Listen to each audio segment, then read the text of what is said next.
In my never-ending journey to find a quiz game that can hold a candle to the Buzz series from the PS2 and PS3 era, hint, I've not found one yet, I picked up Are You Smarter Than a Fifth Grader just around the holiday season, physically for PS4 and PS5 as a cross-buy.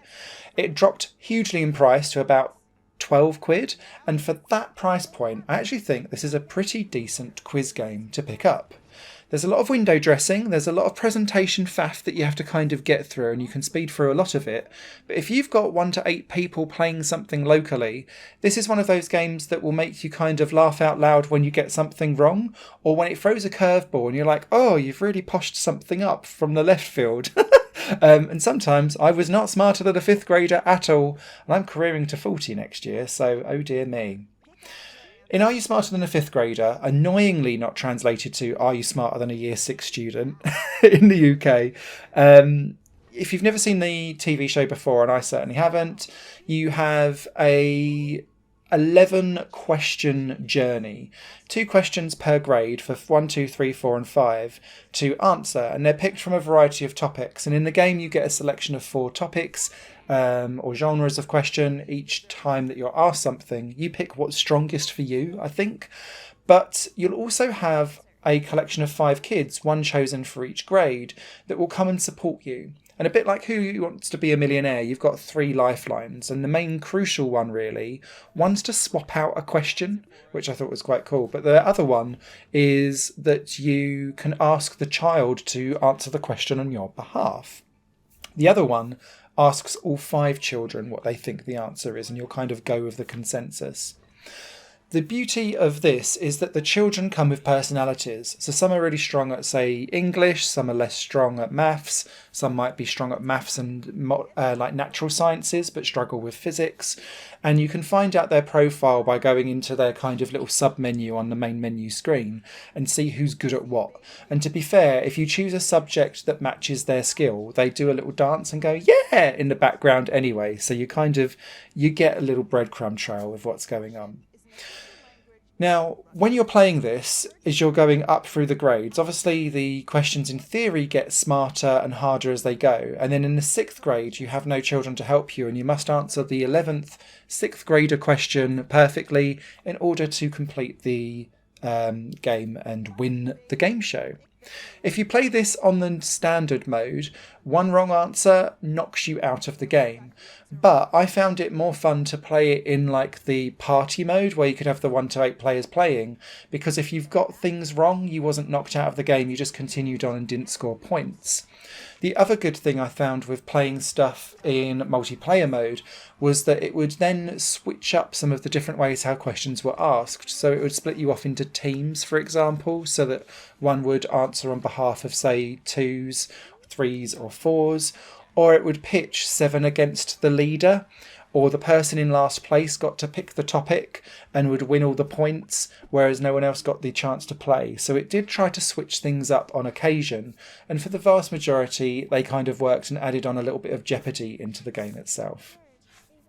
Now, there's a lot of window dressing is my main criticism, I think, for Are You Smarter Than a Fifth Grader. I don't know what they've done with the set design for this game, and I like it in principle, but they've got 2 hosts who constantly switch in and out. And I'm not normally this person to notice, like, call this stuff out actively, but it was really noticeable that they'd gone round the diversity tree and picked one of everything and was desperately trying to swap people in and out all the time. And so the hosts, you're switching between 2 every couple of questions, but that's an entire cutscene, which you have to kind of, like, you can press and hold X to kind of zoom it up. But these 2 hosts just get whiplash being thrown in and out of the screen constantly. And the same for the kids as well. That's a collection of diversity going on, which is fine, because then everyone gets to see a version of themselves, apparently. But you are having to deal with this kind of constant in and out of set design moving around, and that gets quite tiresome if you're playing multiple games in relative short succession.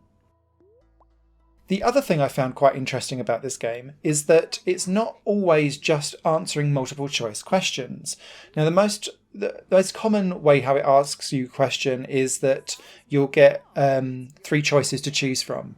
But there are other ones, particularly where it's around measurements or scales or sizes, where you have to like go along a ruler and choose something.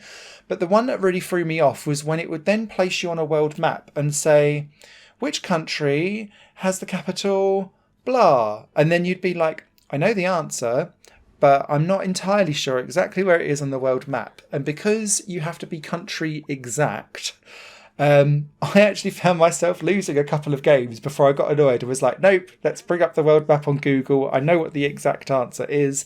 I'm just not exactly 100% sure which in that cluster of, say, Middle East and European or Northern Africa, like exactly where they all are. So I was like, let's go cheaty. I also really like the fact that this game has constant progression for a good few hours. So you start off with a collection of topics and children, but as you play, your points are converted into XP, and that unlocks additional topics of questions like music or arts, for example. But then you get additional children that it just opens the pool of being picked out in that rotation, so that you get to kind of have a bit of a switch up of all of those cutscenes, because you're going to have to sit through quite a lot of them. And whilst you can speed up and chop away a few of them, those kids and those hosts will be flinging in and out of that set like, well, like those windsock puppets that you get in front of like showroom dealerships, where they're all like, blah, blah, blah. They look like they've had their necks broken, basically. Outside of that, though, totally inoffensive, does what it says on the tin, plays well. I like the fact that you can have 8 profiles and you can customize your own little like table with a little bobblehead on the side. It's nice little things like that that just make this game better. And there's 5,000 questions in total in the base game.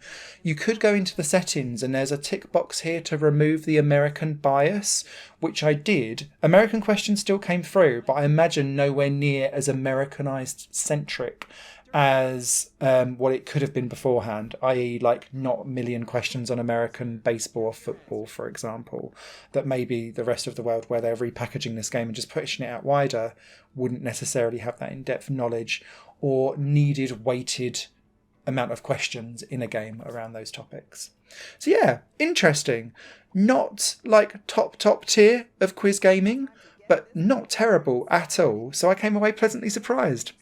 Are You Smarter Than a Fifth Grader? Out now. Higher Plane Games is part of the Higher Plane Network, a completely independent media outlet supported by people like you. The goal is to create the best possible content that cultivates a richer indie scene for games as well as music and entertainment. To find out more and to get involved, visit patreon.com/Higher Plane Network. Your support makes all the difference, and in return you'll gain access to bonus content and downloads. Thank you for watching.